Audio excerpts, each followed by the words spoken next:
Oi, gente, eu sou a Amanda, sou produtora cultural e artesã, faço parte da equipe aqui da Casa Zero, toco as atividades relacionadas à cultura, economia criativa. Estou aqui hoje em comemoração ao aniversário da casa, né? A gente está gravando uma série de vídeos para comemorar esse primeiro ano de funcionamento da Casa Zero, que é esse shopping sociocultural que toca atividades de impacto social positivo voltado para comunidades vulneráveis aqui do Recife. Dentro dessas ações, nós temos diversas atividades de fruição e fazer cultural. Para falar um pouco disso, eu estou recebendo hoje o André Brasileiro. André é ator, um excelente ator, inclusive, diretor, produtor cultural e um gestor público por excelência. André esteve durante muito tempo na Secretaria de Cultura do Estado, onde ele coordenou vários projetos, entre eles o Festival de Inverno de Garanhuns, né, André? Quase 10 anos dirigindo esse festival importantíssimo para o nosso estado. E hoje ele está na Secretaria de Cultura do Recife como secretário executivo e de articulação. André, muito obrigada por ter topado estar aqui com a gente. É um prazer imenso te receber, te admiro há muito tempo. Queria começar te dando as boas-vindas, né? E te perguntando como é para você estar nesse prédio. Você já conhecia esse equipamento antes, o prédio antes de ser ocupado pela Rede Muda Mundo foi escritório do MINC, né? Então você frequentou bastante aqui e conhece também o prédio após a reforma. Queria que você falasse um pouco sobre como é ver esse espaço todo restaurado e servindo, entre outras coisas, ao fazer cultural. Para a gente que trabalha na área da cultura, né, ver esse espaço, estar agora trabalhando na Prefeitura do Recife, saber e entender a preocupação e o cuidado da Prefeitura com as ocupações do centro, não é à toa que existe o Recentro, e ver a Rede Muda Mundo ocupando aqui com a Casa Zero esse espaço no coração do bairro do Recife, um espaço vocacionado para a cultura, né?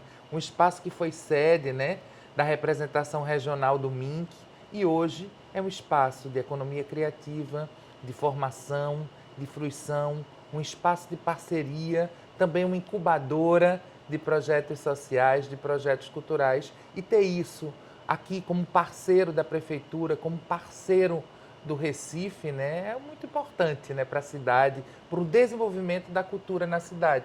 A cultura que é um direito, né, de todo cidadão brasileiro ter acesso à sua cultura. Então, ter um espaço disso é a porta para o direito do cidadão a fazer cultura, a usufruir da cultura, a poder desenvolver suas atividades profissionais na área da cultura. E realmente o poder público tem a obrigação, o papel fundamental, né, na cultura do seu estado, do seu município, mas os parceiros, né, as iniciativas privadas, os parceiros são muito importantes para que a gente possa cada vez mais cumprir o que diz a Constituição. Quando a gente recebeu, né, a cessão de uso desse espaço, uma preocupação da rede, que trabalha já há mais de 10 anos, a gente completou 12 anos de história recentemente, com o impacto social, incubando projetos sociais, auxiliando lideranças a desenvolverem os seus projetos. E aí, quando do recebimento desse espaço, uma preocupação muito grande nossa foi que o espaço ele tivesse também essa serventia ao fazer cultural. Por isso que ele foi todo pensado de forma a ter espaços dinâmicos, espaços multifacetados. Então, a gente tem o estúdio, a gente tem sala de aula que pode servir tanto para os nossos projetos sociais, como para oficinas, como recebeu recentemente, né, da Secretaria, oficinas para elaboração de projetos, ou oficinas mais práticas de técnicas, até nos nossos projetos.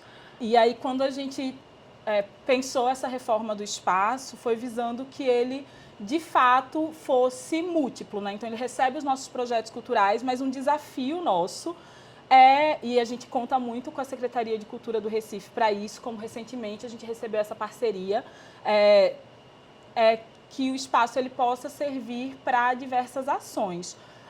Como você entende o uso desse espaço, como ele pode ser utilizado pelo município, isso tanto nessas parcerias com a gestão, como também com fazedores e articuladores, você que além de gestor é produtor cultural, como você acha que esse espaço ele pode ser apropriado realmente pelos fazedores culturais para a realização de seus projetos? Amanda, você falou uma coisa muito interessante que é sobre o papel da instituição que vocês têm aqui.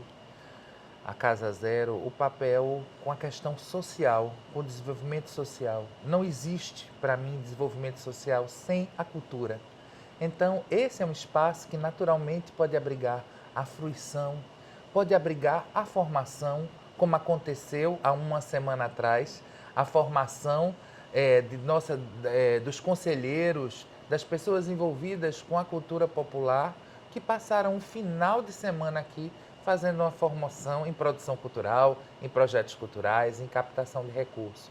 Então, naturalmente, o Espaço Zero é um espaço de receber essas ações de formação, de parcerizar com produtores culturais, com grupos culturais, com artistas que estejam iniciando um projeto e que podem contar com a casa, né? Que podem triangular com a ação Prefeitura do Recife, Espaço Zero, o criador, o criativo, né?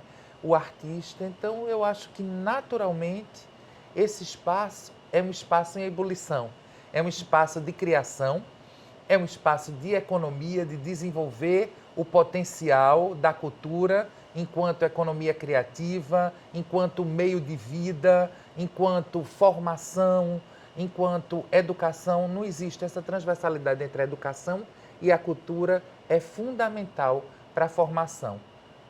Outra coisa é que quando a gente fala de cultura, de ações culturais, no senso comum automaticamente é levado para a questão da fruição, né? De quem está no palco, quem está na galeria. Mas a gente sabe que a cultura, ela gera toda uma cadeia produtiva de profissionais que estão por trás das câmeras, que estão na produção, no backstage. E a gente precisa gerar oportunidades para que essas pessoas que estejam ou na frente do palco ou atrás dele sejam um público mais diverso possível, né? Quando a gente fala de diversidade na cultura, de ampliação do acesso, não é só o acesso à fruição, mas à produção também. Essa é uma preocupação constante nossa. Como você acha que a gente pode também, enquanto rede, enquanto sociedade civil,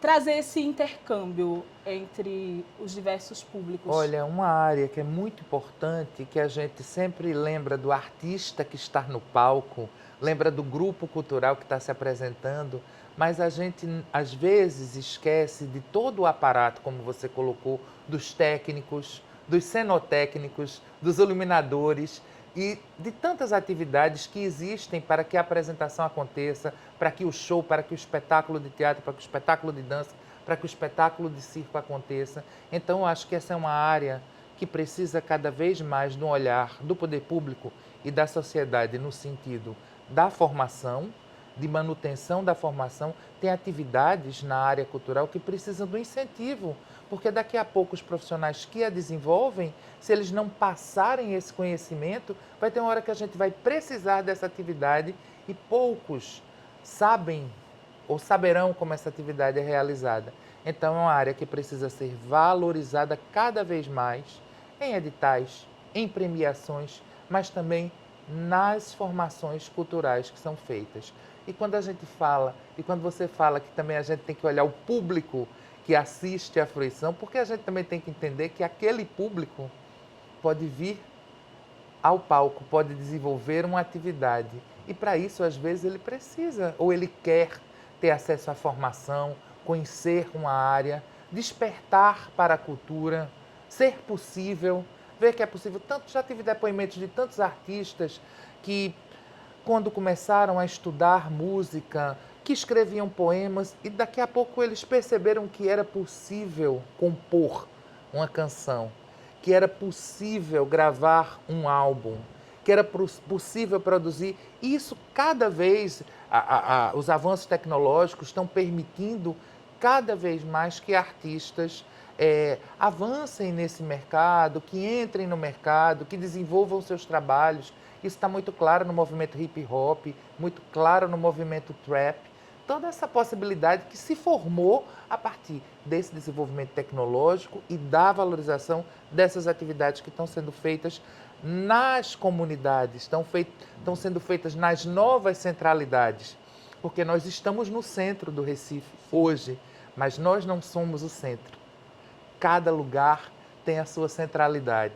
E é muito importante a gente ter essa noção de que aqui é um espaço de pertencimento do Recife, que as culturas se misturam, que a diversidade cultural do Recife se mistura. Somos o centro físico, mas não somos o centro cultural. O centro cultural está em todo o Recife, está no seu lugar, está na sua especificidade, está na sua peculiaridade, porque cada lugar, o Pilar tem a sua peculiaridade, o Alto Zé do Pinho tem a sua peculiaridade, a Bomba do Emetério, lembrei de lugares assim, o Ibura, tantos lugares têm a importância cultural e que precisam ser desenvolvidos cada vez mais no sentido da formação, no sentido do espaço, do dar o palco, de dar a formação numa sala de aula, de dar o sentido, por exemplo, para aquele criativo, para aquela pessoa que está criando, que está pensando em compor, que está pensando em atuar, que está pensando em dançar, que está pensando em se expressar. Então, acho que o poder público, que iniciativas como a Casa Zero, têm espaços, são espaços para potencializar essas pessoas, esses seres humanos, num direito claro e objetivo, que é o direito à cultura, ao acesso, à formação, a ser artista e a também usufruir, viver uma experiência cultural. Maravilha. Quando a gente fala de ampliar o acesso, a gente está falando de ampliar um repertório também e dar a diversas pessoas a oportunidade de se imaginar em outros lugares, de se imaginar fazendo novas coisas. E ter referências culturais, referências no cinema que vê, ter a referência da sua cidade, se ver naquele filme, se enxergar naquele audiovisual, naquela obra de cinema pernambucano, se ver naquele texto, se ler naquele livro de um autor como Marcelino, como Cida Pedrosa, se enxergar o seu lugar naquela realidade. Eu acho que é muito bonito a gente ver outros lugares, viver outras culturas, ter outro entendimento, mas a gente também enxergar a nossa cultura num livro, num filme, numa peça, numa música, isso também é único. Eu conheci André enquanto gestor cultural, né? Eu tive a oportunidade de trabalhar na Fundarp quando André ainda compunha o quadro e trabalhei na produção de um FIG contigo, né, André? E aí teve recente, inclusive, acredito que foi no início desse ano, eu vi pela primeira vez André no palco. E foi uma coisa que me emocionou profundamente, porque ele é um ator incrível, é uma pessoa incrível. Eita, você é um gestor incrível. É porque precisa ser dito, assim. E quando eu te vi no palco, aquilo me emocionou num outro lugar. Já era muito sua fã e quando eu lhe vi no palco, fiquei ainda mais e me emocionou profundamente. Eita, eu queria que você compartilhasse um pouco sobre sua trajetória artística esse com a é um gente. lugar que eu gosto tanto, é um lugar tão especial para mim. Eu comecei no teatro vendo uma família que, na verdade, uma parte da família sempre trabalhou com teatro. Meu tio, Luiz Mendonça, era diretor de teatro, criou junto com minha bisavó a Paixão de Cristo em Nova Jerusalém nas ruas, com meu avô e toda a família. Minha avó veio morar do Recife, se afastou um pouco dessa realidade de teatro. Depois veio a Nova Jerusalém, outra parte da família. E aí eu comecei a fazer teatro na Nova Jerusalém como figurante, jovenzinho e tal. Depois eu fui estudar no curso de formação de ator da Fundagem. Eu passei em administração na universidade e optei pelo curso de formação ator. No meio deixei a administração, depois eu fui estudar jornalismo, depois eu fui estudar artes cênicas, mas naquele momento eu optei pelo curso de formação de ator na Fundagem, que é um curso muito importante que tinha no Recife, curso técnico de formação de 2 anos em artes cênicas. E aí, a partir daí, comecei a fazer espetáculos de teatro, fundei com alguns amigos que fizeram um curso comigo e outros que eu já conhecia de outras experiências teatrais, o coletivo Angu de Teatro. A gente começou a montar Marcelino Freire, que é um autor pernambucano. Montamos uns 3 espetáculos de Marcelino. Vamos fazer 20 anos de coletivo no próximo ano. Eu confesso que eu sempre me divido, são minhas 2 paixões, que é gestão pública. Também desde 2002 virou uma paixão para mim, então eu estou na gestão pública desde 2002. Já tenho mais de 20 anos de gestão pública. Trabalhei um momento na prefeitura, trabalhei no governo do estado e agora voltei para trabalhar na prefeitura. Então, eu sempre me encontro dividido ali. Eu queria ter mais tempo para o teatro, mas eu acho que a gestão pública, é um espaço que as pessoas que fazem cultura precisam ocupar em algum momento na vida, entendeu? Para entender como as coisas funcionam e desenvolver mesmo esse papel, porque eu acho que a gente tem essa missão de ocupar esse espaço na política cultural da cidade, contribuir para essa política cultural. É um setor muito novo, são estudos muito novos, a questão da política cultural, a gestão compartilhada, a importância dos conselhos, do controle social, de realizar uma gestão democrática. Então, eu me sinto muito gratificada de fazer parte disso. A gente está aí agora às vésperas de fazer a 8ª Conferência Municipal de Cultura. Recife foi uma das primeiras cidades que fizeram Conferência Municipal de Cultura, né? Tanto é que a nacional é a 4ª, a conferência do governo é a 5ª e nós já estamos na 8ª conferência, que vai construir o plano para os próximos 10 anos, né? 2024, 2034. Então, eu gosto de fazer parte disso, de pensar, de falar sobre essa importância da cultura como direito, entendeu? Da cultura fruição, da cultura formação, da preocupação com o nosso patrimônio, com a salvaguarda de nossos patrimônios culturais, do frevo, do Recife Cidade da Música, que é um título também importante para a gente, da Unesco, uma conquista a partir do próprio movimento musical, tanto do mangue, agora com reverbo, do frevo, de tantas coisas, dos nossos maestros. Então, esse mosaico faz parte da nossa... E eu gosto de fazer parte disso enquanto gestão. Dá para ver no brilho dos teus olhos quando fala sobre isso. Meu olho brilha muito quando fala sobre isso, porque eu acho que é importante viver esse momento, viver essa experiência. Você vê as coisas acontecendo, vê uma conferência acontecendo, vê um carnaval acontecendo, vê um festival de teatro, um festival de dança, vê as pessoas tendo acesso. Isso é muito gratificante, isso me alimenta. Que bom, André. Quero te agradecer demais por ter vindo, ter cedido um pouco do seu tempo para conversar com a gente. Imagina, foi um prazer imenso. Te ouvir falar é sempre um aprendizado gigante e acho que a gente tem muito a construir nessa parceria entre a iniciativa social e você nesse papel de gestor público.